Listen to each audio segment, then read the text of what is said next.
क्या आपके में पेट के दाहिनी ओर कभी दर्द होता है और वो दर्द रह रह के होता ही रहता है? या फिर खाना खाने के बाद आपको बदहजमी या फिर उल्टी की समस्या होती है? तो हो सकता है कि आपको पित्ताशय में पथरी हो गई हो। जी हाँ दोस्तों, बहुत बहुत स्वागत है आपका हमारे यूट्यूब चैनल सेहत में सुष्मिता में, जहां पर आज हम लोग बात करने वाले हैं कि पित्ताशय की पथरी क्या होती है, कैसे होती है, इसके लक्षण क्या होते हैं और इसके बचाव क्या होते हैं। क्योंकि अगर आप बचाव जाने रहेंगे तभी खुद भी बच पाएंगे और दूसरों को भी बताने में समर्थ रहेंगे। तो चलिए बिना किसी देर का हम ये वीडियो शुरू करते हैं और जानते हैं कि पित्ताशय की पथरी क्या होती है और कैसे होती है। तो पित्ताशय की पथरी जानने से पहले ये जान लेते हैं कि पित्ताशय यानी कि हमारा गैल ब्लैडर कहाँ होता है और क्या काम करता है। तो जैसा कि हमको पता है, गैल ब्लैडर लीवर के ठीक नीचे बना हुआ एक थैला होता है, जिसमें लीवर जो भी बाइल बनाता है, बाइल मतलब जो भी पित्त बनाता है, वो बना करके थैले में देता है रखने के लिए। हमारा गैल ब्लैडर उस पित्त को रखने का काम करता है। हम जब खाना खाते हैं तो वो खाना हमारे फूड पाइप यानी भोजन की नली से हमारे पेट में जाता है और पेट में जाने के बाद वहां बहुत सारे एंजाइम से मिलता है और बहुत सारे एसिड से मिलता है। जब ये एंजाइम और एसिड से मिलता है तो ये अपना काम करते हैं, जैसे कि वो खाना पचाने में मदद करते हैं, खाने को तोड़ने में मदद करते हैं। अब ये खाना एंजाइम्स और एसिड से मिलने के बाद एसिडिक हो जाता है, मतलब कि अम्लीय हो जाता है, जिसको छोटी इंटेस्टाइन लेने से मना करती है। मतलब कि छोटी आंत उसको नहीं लेना चाहती है, वो कहती है मुझे एसिडिक नहीं, मुझे बेस खाना चाहिए, मतलब जिसका नेचर जो है वो क्षारीय हो। तो यहाँ पे काम करता है गैल ब्लैडर। गैल ब्लैडर का नाम इसीलिए गैल ब्लैडर पड़ा क्योंकि इंग्लिश में हम बाइल को, पित्त को गाल बोलते हैं, इसीलिए उसका नाम पड़ा गैल ब्लैडर। और जहाँ पित्त का आशय है उसको बोला गया है पित्ताशय। तो जब बाइल की जरूरत होती है, जैसे ही खाना स्मॉल इंटेस्टाइन में आता है, मतलब कि छोटी आंत में आता है, तो जो गैल ब्लैडर है वो बाइल डक्ट के थ्रू पित्त की जो नलिकाएं होती हैं वहां से थोड़ा सा पित्त भेज देती है छोटी आंत में, ताकि खाना उससे मिल जाए, खाने में पित्त मिल जाए और वो बेस नेचर का हो जाए। इसका जो पीएच होता है वो बढ़ जाता है और ये इजली खाना छोटी आंच से छोटी आंच से फिर बड़ी आंच में चला जाता है। वहीं अगर हम बात करें कि पित्त किससे मिलके बना होता है, मतलब कि कैसे बना होता है, तो जो पित्त होता है वो बहुत सारी चीजों से मिलके बना होता है। जैसे इसमें फॉस्फोलिपिड्स होते हैं, इसमें कुछ पार्ट्स कोलेस्ट्रॉल के होते हैं, बिलिरुबिन के होते हैं, कुछ इलेक्ट्रोलाइट्स भी होते हैं।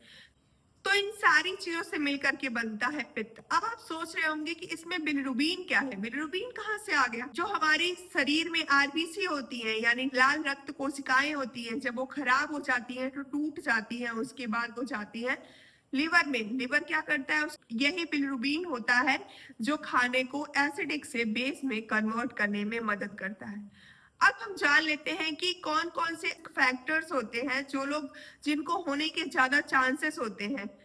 तो जो लोग मोटापे से ग्रसित हैं, मोटापा बहुत सारे रोगों का जड़ होता है, तो ये गैल ब्लैडर में स्टोन बनने का भी कारण होता है। वहीं अगर हम लोग दूसरी बात करते हैं तो जिसका अनुवांशिक है कि मतलब उसको जेनेटिक कुछ ना कुछ उसके पेरेंट्स को प्रॉब्लम है, तो बच्चों में प्रॉब्लम हो जाती है, तो उस स्तर पे भी गैल ब्लैडर स्टोन होने के चांसेस रहते हैं। वहीं तीसरी बात करें तो जो लोग ज्यादा फैट खाते हैं, ज्यादा कोलेस्ट्रॉल खाते हैं, उनको चांसेस होते हैं होने के। वहीं महिलाओं में ये ज्यादा देखा जाता है कि उनको गैल ब्लैडर स्टोन हो सकता है, क्योंकि ये कुछ हार्मोनल इम्बैलेंस की वजह से भी हो जाता है।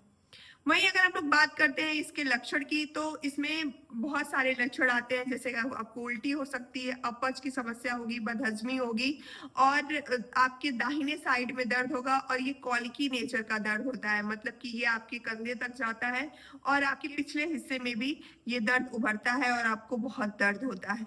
तो ये उसके कुछ लक्षण थे। अगर हम बात करते हैं कि इसके इलाज क्या है, तो जो गैल ब्लैडर स्टोन या फिर पित्ताशय की पथरी का इलाज, ऐसा तो दवाओं का डायरेक्टली कोई प्रभाव नहीं पड़ता है, लेकिन तो हाँ, अगर सिम्टोमेटिक ट्रीटमेंट की हम बात करते हैं तो अगर उल्टी हो रही है तो उसके लिए आप ऑन्डम दे सकते हैं, ऑन्डम की टैबलेट्स दे सकते हैं, या फिर अगर दर्द है तो एसिलोफिनैक या फिर डाइक्लोफिनैक की टैबलेट दे दिया जा सकता है।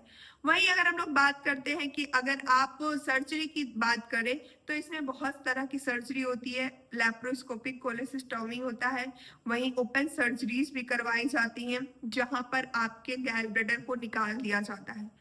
अब आप सोच रहे होंगे कि अगर गैल ब्लैडर निकल जाए तो हमारे शरीर पर कोई प्रभाव नहीं पड़ेगा, तो आप ऐसा गलत सोच रहे हैं। ब्लैडर होता है वही लीवर का बनाया हुआ पित्त रखता है और फिर धीरे धीरे आपके फूड को, मतलब आपके फैट को डाइजेस्ट करने में मदद करता है। तो आप सोचिए कि अगर पित्त का थैला नहीं रहेगा तो लीवर किसको देगा पित्त बना करके रखने के लिए। इसीलिए लीवर जब पित्त बनाता है, उसके पास थैला नहीं होता है तो वो डायरेक्ट स्मॉल इंटेस्टाइन को देता रहता है। इसीलिए जो लोग भी पित्ताशय की पथरी का ऑपरेशन करवा रहे हैं, उनके पास पित्ताशय नहीं है, तो वो लोग अपने खाने का एक समय निर्धारित कर ले कि उनको कब खाना खाना है, जैसे सुबह, शाम, दोपहर, क्योंकि उसी हिसाब से हमारे बॉडी को वो इंडिकेटर मिलता रहता है, वो मैसेज मिलता रहता है कि उसी टाइम पे उसको बाई बनाना है और रिलीज करना है। ऐसे लोग फैट और कोलेस्ट्रॉल का सेवन कम करें, शरीर और पाचन तंत्र जो है वो बेहतर तरीके से काम करता रहे। अगर हम बात करें बचाव की, तो बचाव जानना सबसे महत्वपूर्ण है। बचाव में हम बात करेंगे सबसे पहले बात वेट की, तो अपने वेट को आप नियंत्रण में रखें, ओवर वेट होने से बचें, अपनी बीएमआई देखें कि आप कितने लंबे हैं, तो आपको कितना आपका वजन होना चाहिए, क्योंकि आपकी लंबाई के हिसाब से ही आपका वजन होना चाहिए। दूसरी अगर हम लोग बात करें तो आप ज्यादा फैटी फूड, ज्यादा कोलेस्ट्रॉल का सेवन ना करें, क्योंकि कहीं ये सब कारण बनता है पित्ताशय की पथरी होने का। वहीं अगर हम लोग तीसरी बात करते हैं, आप योगा करें, थोड़ा सा एक्सरसाइज करें और घूमे टहले, मस्त रहें। और हाँ, एक बात का ध्यान रखिए, खूब ढेर सारा पानी पीजिए, क्योंकि पानी बहुत सारी चीजों को बाहर निकाल देता है। तो मिलते हैं एक नई वीडियो के साथ। अगर आपके किसी भी रिश्तेदार को या फिर आसपास पड़ोस को पित्ताशय की पथरी है तो ये वीडियो उसको जरूर दिखाएं ताकि वो भी कुछ सीख सके। मिलते हैं एक नए वीडियो के साथ, तब तक आप बने रहिए सेहत में सुष्मिता के साथ, हंसते रहिए, मुस्कुराते रहिए। धन्यवाद।